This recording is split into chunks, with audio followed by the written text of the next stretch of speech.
Introducing Cricut Printable Magnet Sheets.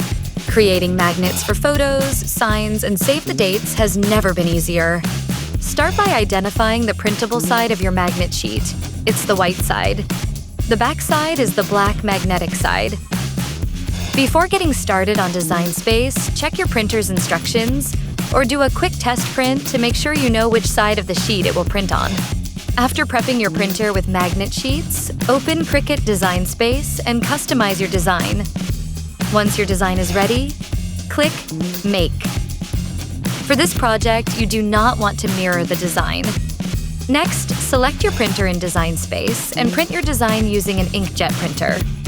Then, place the magnet sheet, black magnetic side down, on the top left corner of your light grip mat.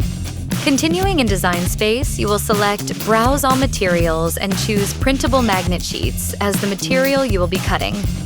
Now you will be prompted to load the mat into your Print Then Cut capable Cricut machine. Once it is loaded, press Go, and your Cricut will begin cutting out your personalized magnets. When the cut is complete, unload the mat and carefully remove your designs. Now you can stick them on your fridge, locker, cabinet, or other magnetic metals. Ready to get creative? Grab your Cricut Printable Magnet Sheets and start designing today. If you find you need additional help, check out Cricut's Help Center website. Thanks for watching.